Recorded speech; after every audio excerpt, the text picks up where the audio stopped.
Bapak Ibu Saudara, ada 31 alam kehidupan. 4 alam menderita, 1 alam manusia, 6 tingkat alam dewa, 20 tingkat alam Brahma. Semua yang hadir di sini pasti hanya punya 2 cita-cita.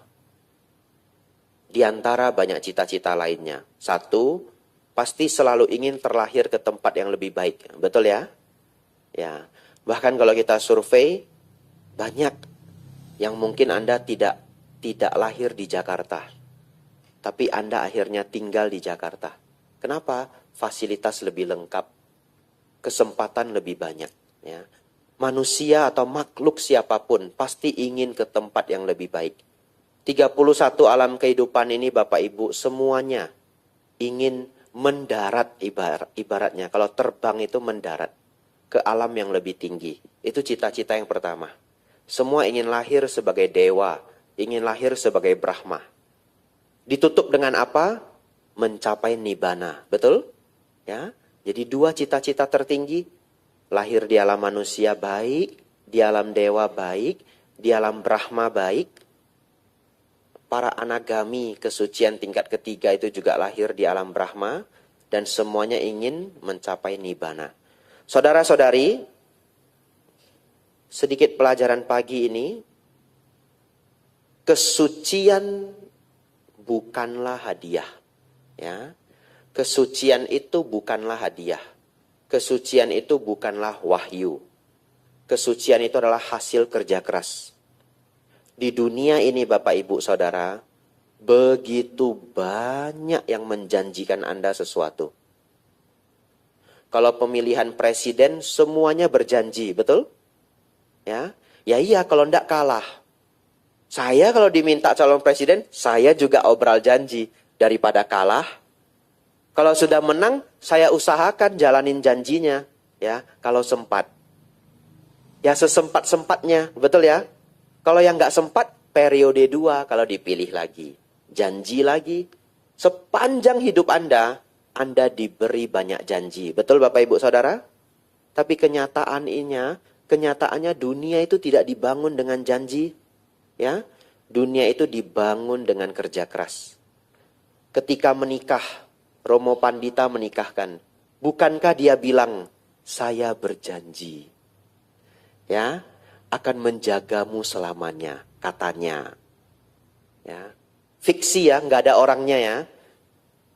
Jangan saya bilang begini lalu colek sebelahnya. Kamu ini. Untung ini kepisah jauh ini. Ibu-ibu di kanan, bapak-bapak di kiri. Semua juga berjanji. Tetapi apakah hanya selesai dengan janji? Enggak. Suami maupun istri harus bekerja keras ya. Kerja kerasnya apa? Setiap marah, gosok dada. Setiap marah, gosok dada. Ya, kalau setiap hampir marah 3 kali, 4 kali, berhasil gosok dada 3 kali, itulah yang membuat harmonis. Betul? Kemarahan selalu ada, problem selalu ada. Tapi kita bisa sok leo lah, gitu ya. Bahasa Hokkien ya. Ya udahlah. Itu yang membuat harmonis. Sekedar janji itu tidak bisa. Oleh karena itu Bapak Ibu Saudara, bagaimana agar cita-cita ini berkembang? Saya mau lahir ke alam yang lebih tinggi, tempat yang lebih baik, berakhir pada nibbana. Kuncinya hanya 2 topik. Tidak saya sampaikan. Topik ini hanya judul. Bapak Ibu cari sendiri. Ya. 1, latihan kurangi kemarahan. Latihan kurangi keserakahan. Latihan kurangi ego dan kesombongan. Ini topik yang pertama. Topik yang kedua, keinginan manusia itu Bapak Ibu, ada 2 jenis. Saya ulangi ya. Keinginan manusia ada 2 jenis. Nah, lewat 5 menit Bapak Ibu ya. 1, keinginan yang jahat. Namanya tanha. Atau keinginan yang disertai kotoran batin. Namanya tanha. 2, keinginan yang baik. Namanya canda. Ya. Jadi Bapak Ibu Saudara, jangan pernah berpikir umat Buddha jangan punya keinginan. Belum selesai. Jangan punya keinginan yang buruk, yang jahat, yang menyakiti orang lain. Umat Buddha punya keinginan yang baik. Namanya canda, ya. Ingin jadi orang tua yang baik, ingin jadi anak yang baik, ingin jadi dokter, ingin jadi samanera, ingin bantu wihara, itu semuanya canda. Kalau canda Bapak Ibu Saudara selalu meliputi hati Bapak Ibu, maka Anda akan selalu berkembang ke tempat yang lebih baik. Kenapa? Pada saat marah aja baik. Marah aja baik. Ya. Udah berapa kali saya kasih tahu, ini bahaya untuk hidupmu. Aduh, kenapa sih ndak mau dengerin? Itu marah ndak? Marah. Marah aja baik, betul? Berarti boleh marah ya Bante? Bukan, ya. Marah aja baik, apalagi ndak marah. Tanha dan canda. Bapak Ibu Saudara, saat itu saya masih SMA, kelas 2 sepertinya, jadi sudah sangat lama Bapak Ibu ya. Saya ikut pelajaran. Saya ikut sembayang Ikwantau. Ya, yang nggak tahu ndak apa-apa. Ya. Saya ikut kegiatan Ikwantau. Setiap Selasa kami dijemput. Kalau absen ditelepon.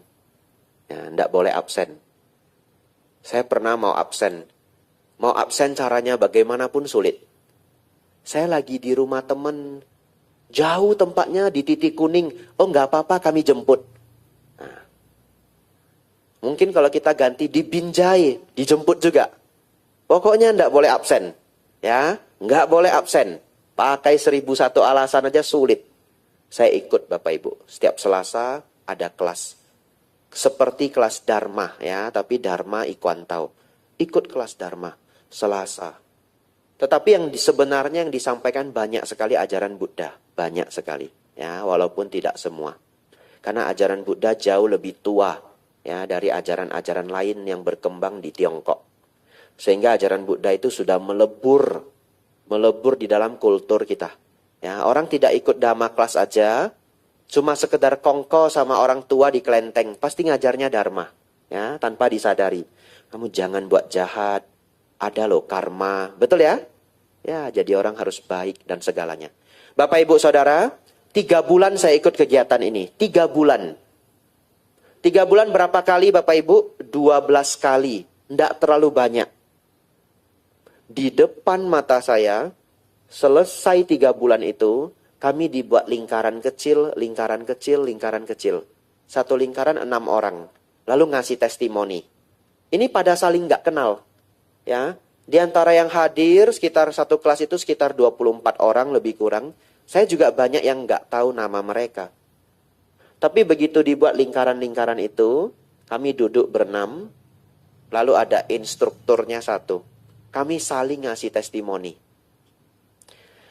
Pada saat itu saya tidak ada testimoni yang spesial. Bagi saya ya semuanya baik. Tapi waktu itu ada satu peserta Bapak Ibu anak muda. Kalau tidak keliru umurnya 27 barangkali. Hari pertama Bapak Ibu dia datang. Rambutnya gondrong. Segini. Laki-laki Bapak Ibu. Ya, pakai anting satu. Terus kerah dinaikin sedikit. Saya mau naikin nggak bisa. Nggak ada kerah. Ya, kerah dia naikin sedikit. Dia mengaku apa? 3 bulan ini mengubah hidupnya. Dia berhenti ke diskotik. Dia berhenti prostitusi. Dia berhenti nakal. Ketika sudah dibuat meja lingkaran kecil itu, nggak ada mejanya, kursi aja Bapak Ibu, melingkar begini 6 orangnya, instruktur satu, rambutnya sudah dipangkas rapi. Sudah dipangkas rapi. 3 bulan. Itulah kekuatan Dharma Bapak Ibu Saudara. Ya. Rutin 12 kali, hidupnya menjadi terang. Jadi kalau Bapak Ibu Saudara yang berjuang bawa anak-anaknya kemari setiap minggu, Anda percaya, tidak sia-sia sama sekali. Ya. Dharma itu akan ikut pada anak-anak saudara-saudari sampai hari tuanya. Bapak Ibu Saudara, hari ini Bapak Ibu mengikuti kegiatan Patidana, ya. Lilinnya mana? Di bawah ya? Iya, Bapak Ibu sudah nyalakan lilin. Tahu kenapa nyalakan lilin? Diminta panitia Bante, gitu ya. 1 jam sebelum acara lagi, ya. Bukan. Tahu Bapak Ibu kenapa nyalain lilin? Ngundang. Betul ya? Ngundang agar mendiang ikut hadir. Apabila bisa hadir. Ya, apabila bisa lahir. Apabila bisa hadir. Kok ada yang nggak bisa hadir Bante? Barangkali sudah terlahir kembali sebagai manusia. Ya, yang sudah terlahir kembali di alam manusia tidak bisa hadir. Yang bisa hadir itu yang terlahir di alam peta dan alam dewa. Ya, yang di alam dewa juga bisa hadir. Walaupun sekarang statusnya, kegiatannya, atau kualitas hidupnya lebih tinggi dari kita manusia, tapi mereka senang diundang oleh anak cucunya. Begitu ya? Bapak Ibu sudah nyalakan lilin, mengajak mereka hadir. Kenapa? Anda ingin mempersembahkan Dharma. Anda ingin mempersembahkan Dharma. Semoga dengan satu kegiatan minggu pagi ini akan ada mendiang yang benar-benar menjadi terang. Ya, karena satu kegiatan itu cukup. Apa kegiatan ini Bante? Kegiatan ini sudah memenuhi semua pesan Sang Buddha. Jangan berbuat jahat. Perbanyak kebajikan. Sucikan hati dan pikiran. Bapak Ibu mengambil sila. Mendengarkan lantunan parita, bermeditasi bersama, dan saat ini duduk mendengarkan Dharma. Para mendiang yang sudah Bapak Ibu undang melakukan hal yang sama. Satu cerita sangat singkat. Namanya dirahasiakan, kegiatannya dirahasiakan, semua dirahasiakan. Sebenarnya pengen sekali saya ceritakan, tapi nggak bisa. Orangnya dekat. Ya, orangnya sangat dekat. Jadi nggak ada nama, nggak ada tempat, nggak ada kisi-kisi. Saya pernah bertemu satu orang Bapak Ibu Saudara. Dia mengaku masa mudanya itu kacau balau. Anda ngerti kacau balau ya? Tidak boleh saya terjemahkan. Orangnya dekat Bapak Ibu. Ya, nggak usah dicari. Ya, orangnya dekat. Hidupnya kacau balau, kacau balau. Sampai orang tuanya pun bersedih. Gak ada yang bisa dilakukan. Orang tuanya sangat baik. Aduh, ada detail yang gak boleh cerita. Ya, pengen banget cerita. Tapi satu kali Bapak Ibu Saudara, orang ini bertemu seseorang. Dan orang ini hanya mengucapkan 2-3 kalimat. Dia berhenti Bapak Ibu. Dari semua kekacau balauannya. Berhenti total. Bahkan tanpa bantuan para ahli. Apa maksudnya Bante? Renungkan sendiri. Gak bisa ada detailnya. Bahkan dia tidak minta bantuan para ahli. Dia lewati semua kesulitan. Dan hari ini hidupnya sangat baik. Ya, Bapak Ibu bisa bayangkan. Beberapa kalimat dari seseorang. Orang asing lagi bahkan. Hidupnya berubah. Jadi Bapak Ibu Saudara, semoga pagi ini kita mengundang para leluhur, para mendiang keluarga yang sudah meninggal. Satu doa pagi ini. Semoga para mendiang menjadi terang. Tapi tidak berhenti di para mendiang. Bapak Ibu juga harus terang. 2 hal lainnya. Sisa 20 menit. Ya, saya keluarkan contekan saya dulu ya. Baik. Bapak Ibu Saudara, satu ketika ada seorang penjual buah di Penang. Ibu ini bisa melihat makhluk halus sejak kecil. Jadi satu ketika ada seorang laki-laki jalan di depan toko buahnya lalu jatuh. 3 hari berikutnya, orang ini tepat di depan toko buahnya, jatuh lagi. Baru dia datangin. Pak, 3 hari yang lalu jatuh di sini ya? Iya Bu. Kok bisa tahu? Ya, ada yang nunggu kamu. Kalau dia hanya jatuh sekali, terus kita datangin, Pak, jatuh ya, ada yang nunggu kamu. Orang percaya? Tidak percaya. Dia 2 kali jatuh di tempat yang sama. Ada yang nunggu kamu. Siapa yang nunggu?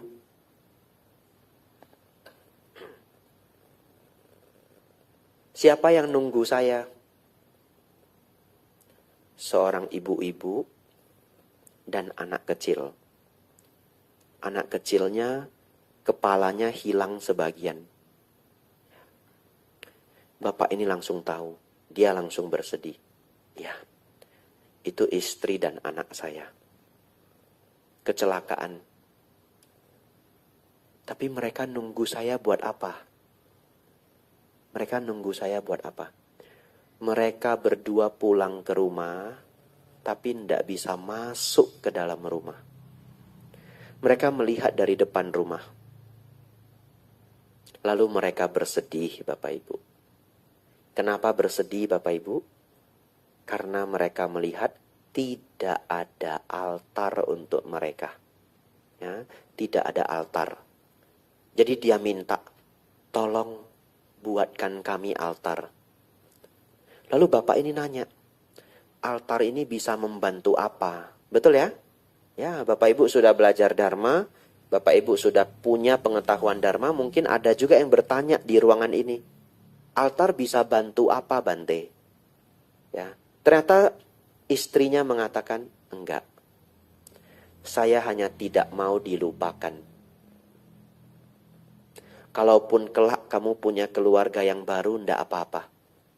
Tapi jangan lupakan saya dan anak saya. Ya. Jadi secara dharma, altar itu juga tidak menjadikan hidup mereka lebih terang. Betul ya? Tapi mereka hanya tidak ingin dilupakan.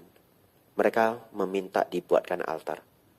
Oleh karena itu Bapak Ibu Saudara, Bapak Ibu menyalakan lilin di bawah. Mengundang para mendiang leluhur ikut hadir. Barangkali tidak ada altar di rumah, tidak apa-apa. Ya, mereka datang, mereka melihat lilin itu. Senang hati mereka Bapak Ibu? Senang ya?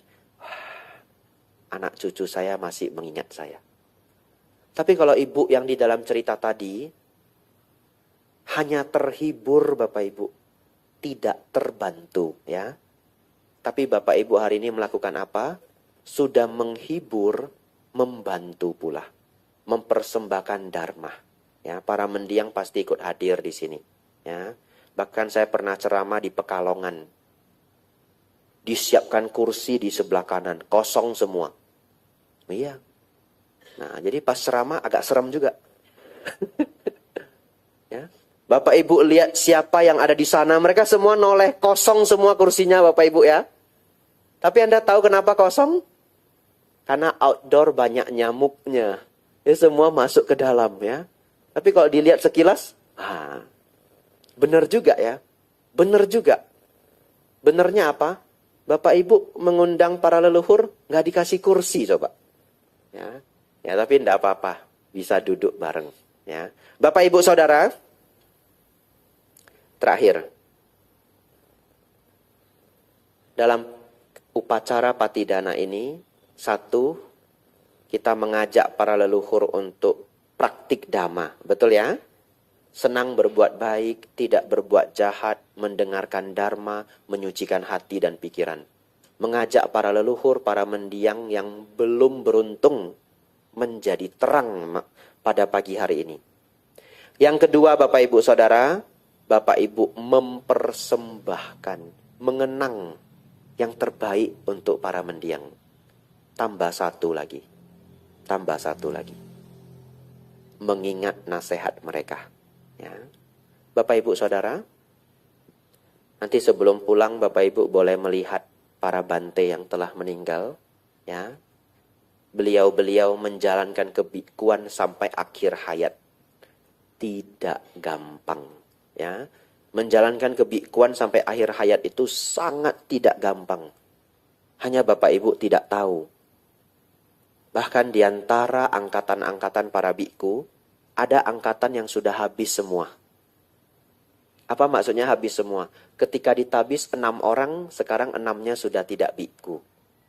Oleh karena itu menjadi biku sampai akhir hayat itu sangat sulit.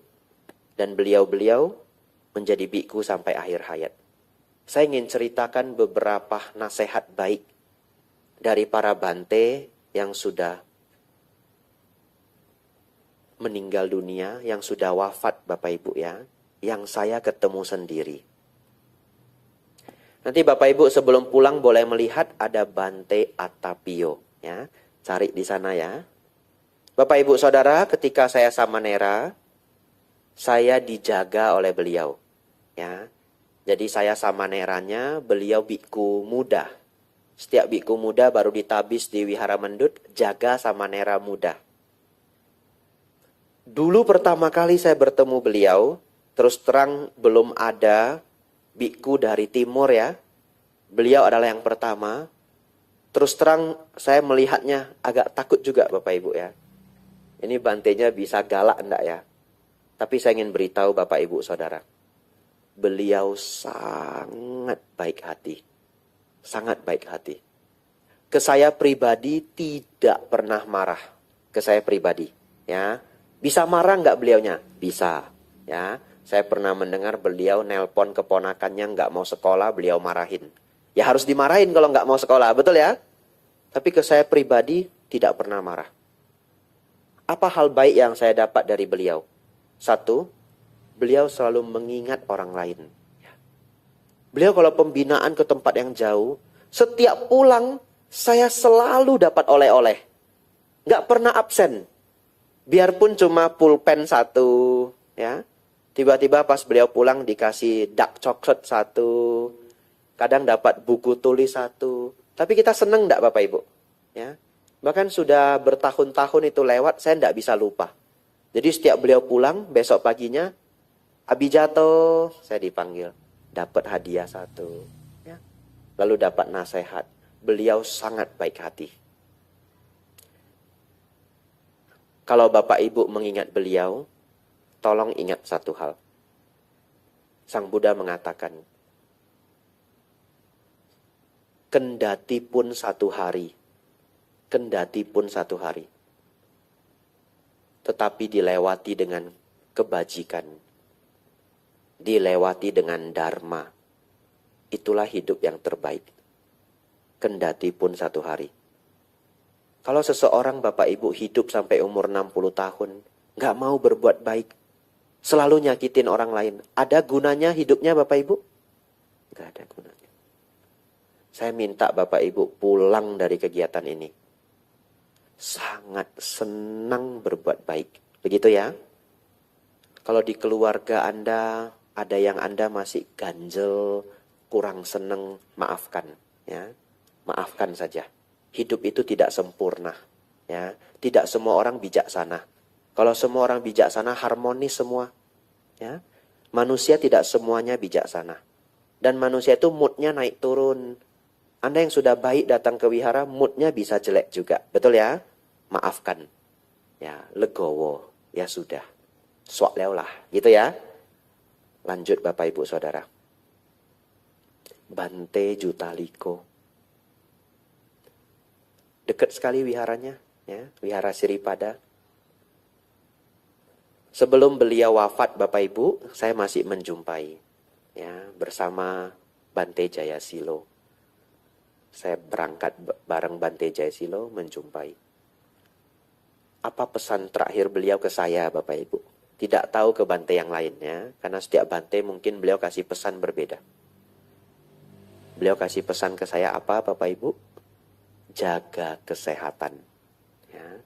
Mungkin beliau melihat saya gemuk juga ini. Ya, gemuk juga. Ya, Abijato, ya, Bante Jayasilo, kami diberi nasihat.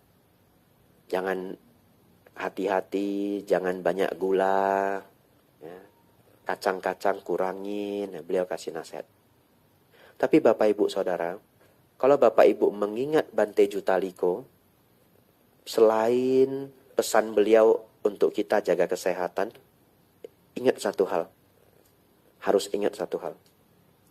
Persistency. Bahasa Inggrisnya persistency. Apa itu persistency bahasa Indonesianya? Mirip dengan konsistensi, ya. Tapi persisten itu lebih lagi gitu. Karena kedua-duanya itu bahasa Inggris. Consistency juga bahasa Inggris. Persistent juga bahasa Inggris. Persisten itu punya daya juang, pokoknya nggak berhenti, ya. Ada persoalan di depan, jalan terus. Itulah Bante Jutaliko. Beliau ketika belajar di Thailand, pelajarannya sangat sulit Bapak Ibu. Beliau maju terus, maju terus, maju terus. Saking sulitnya beberapa pelajaran, murid yang lain nggak mau masuk. Beberapa pelajaran saking sulitnya, murid yang lain nggak mau masuk. Zaman beliau belum dipanggil. Kalau zaman saya nggak bisa nggak masuk, disuratin Bapak Ibu. Ya, berarti Bante pernah nggak masuk, pernah juga, ya. Ya, ini orang Medan ada nakal-nakalnya sedikit ya. Saya coba juga nggak masuk 2 kali, 2 kali saja Bapak Ibu. Surat sudah sampai ke kepala gedung. Kepala gedung itu Bante yang bertanggung jawab ke kami, ya. Tapi Bante kenapa nggak masuk? Nah, jangan berpikir buruk ya. Ya, karena saya nggak bisa ngejar pelajarannya. Jadi kalau saya masuk itu udah kejauhan. Saya berniat saya ngejar sendiri diikuti, udah match dengan teman-teman saya baru masuk. Bapak Ibu Saudara, saat itu Bante Jutaliko masuk ke kelas yang sudah murid yang lain nggak mau datang. Zaman itu nggak dipanggil, nggak datang ya udah. Nggak lulus ya udah. Tahun depan belajar lagi. Akhirnya Bapak Ibu Saudara, gurunya juga nggak datang. Iya. Ya bubar kelasnya. Anda tahu apa yang dilakukan Bante Jutaliko? Ini saya diceritain guru beliau sendiri. Ya, guru beliau masih hidup. Bante Jutaliko datang ke kamarnya beliau. Ketuk pintu. Acan kap, Acan, Mirian nakap, Mirian, ada kelas. Bantenya mikir, kok ada murid satu rajin begini ya? Bantenya diem, nggak mau jawab. Acan, Mirian kap, Mirian. Akhirnya Bantenya mau nggak mau. Kap, Diau pai. Ya, bentar lagi saya ke sana. Diau pai. Kap, Acan, Khop kun kap. Terima kasih ya. Bantenya di kelas nungguin. Gurunya mau ndak mau bersih-bersih atau bagaimana standby bawa buku datang ke kelas. Lalu gurunya itu komen ke saya. Ya, itu Bante kamu itu ya. Bante kamu ya. Tiap minggu itu repotin saya. Kelas saya itu udah harusnya habis katanya. Ya, saya dipanggil. Nah itu. Itulah kekuatan seorang Bante Jutaliko. Sifat rajin, persisten ya. Akhirnya apa? Pulang sebagai Pramāha. Dapat gelar dari Thailand. Ya. Bante Pramāha Jutaliko. Jadi kalau Bapak Ibu Saudara hidupnya ada masalah, ingat beliau. Beliau tidak pernah mundur. Ya. Maju. Sabar. Bertahan. Saking sabarnya, gurunya yang mundur ya. Ya. Saking sabarnya gurunya yang mundur. Dan pulang dengan berhasil. Bapak Ibu Saudara. Terakhir. Tidak ada fotonya di situ. Tapi Anda bisa lihat ada foto Bante Sanggaraja. Sebelah kanan atas. Ya. Gurunya Bante Sukemo. Gurunya Bante Panyawaro. Pada saat saya ke Wat Bowon, wihara di Thailand, beliau sudah tidak ada Bapak Ibu. Beliau sudah wafat. Tapi saya masih bertemu yang menggantikan beliau. Namanya Somdet Pra Wanarat. Mungkin ada yang pernah bertemu Bante Wanarat. Ya. Bapak Ibu Saudara, saat itu beliau sudah sangat tua, sudah sangat sakit. Ya, tapi masih bisa aktivitas seperti biasa, cuma agak lambat. Kami dijadwalin Bapak Ibu untuk nemanin beliau. Ya, saya dapat jadwal hari Jumat jam 1 sampai jam 3 sore. 2 jam. Seminggu dapat sekali. Bisa dapat jadwal itu senangnya bukan main. Ya, itu dipilih. Nggak tahu standar beliau apa. Tapi karena saya datang dari Indonesia, kita dapat privilege. Nah, itu beruntung. Ya. Karena murid-murid yang lain banyak. 70 murid, 80 murid. Kita mentereng. Menterengnya nggak perlu kualitas apa-apa. Dari Indonesia. Betul? Nah, dijadwalin. Dari Indonesia. Lalu, pada saat saya menemani beliau, Bapak Ibu, saya 2 kali menemani beliau. Bulan depannya beliau sudah masuk rumah sakit. Beberapa bulan di rumah sakit, lalu pass away. Ya, meninggal dunia. Pada saat saya menemani beliau, kami hanya berdua. Yang nemanin 2 orang. Tapi tidak tahu bagaimana, mungkin beliau senang dengan Indonesia. Beliau sangat mendukung agama Buddha di Indonesia. Beliau bilang, Pra Indo. Saya dipanggil Pra Indo. Biku Indo. Pra Indo, kau ma. Saya diundang masuk ke kamar pribadi beliau. Ya. Satu lagi menemani di lantai 1. Saya masuk ke kamar. Beliau tidur.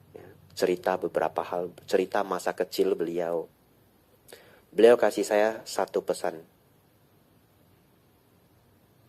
Du kona, ชีวิตเป็นอย่างนี้นะ สุดท้ายเหลือเราคนเดียว. Itu ya, nggak usah terjemahkan.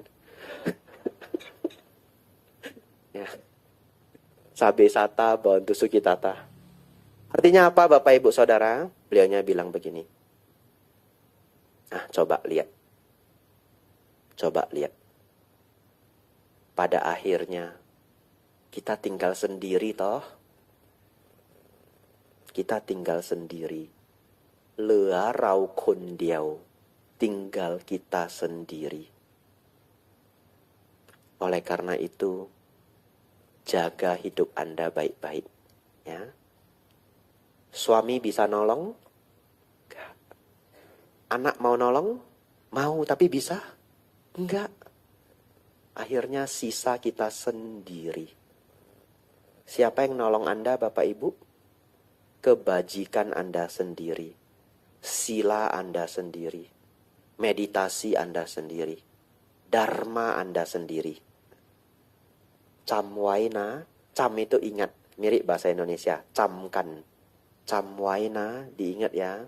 สุดท้าย terakhir เหลือเราคนเดียว kita tinggal sendiri. Ya. Oleh karena itu Bapak Ibu Saudara, terakhir kalimat saya, di ujung sudah, ya. Waktunya pas, karena itu kecepatan 5 menit ya, saya masih nandain. Penyesalan selalu datang terlambat. Ya, penyesalan selalu datang terlambat. Hari ini semua dharma sudah disampaikan. 1, walaupun hidup sehari, tapi hidup dengan dharma, penuh kebajikan adalah hidup yang berarti. Jangan ada umat Buddha mengatakan, Bante saya sudah telat, datang ke wihara sudah tua. Enggak. Sehari aja berguna. Betul Bapak Ibu? Yang kedua, apapun rintangan hidup Bapak Ibu hari ini, sabar. Sabar. Semua terlewati. Ya, ingat Bante Jutaliko. Yang ketiga, hiduplah sesempurna mungkin. Dana, sila, samadhi, panya. Karena terakhir apa? สุดท้าย เหลือเราคนเดียว. Ya. Pada akhirnya Anda sisa sendiri. Semoga dharma itu menemani Anda sampai 2 cita-cita yang tadi terwujud. Lahir di alam yang tinggi, berakhir dengan pencapaian nibbana. Kita semua mendoakan, semoga para mendiang, para leluhur, mendapatkan semua dharma yang seperti yang Anda dapatkan.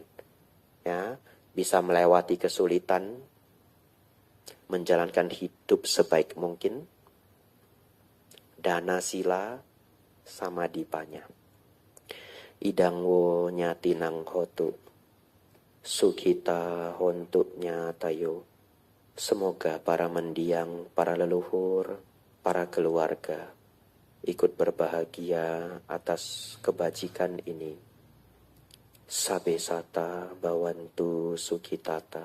Semoga semua makhluk hidup berbahagia.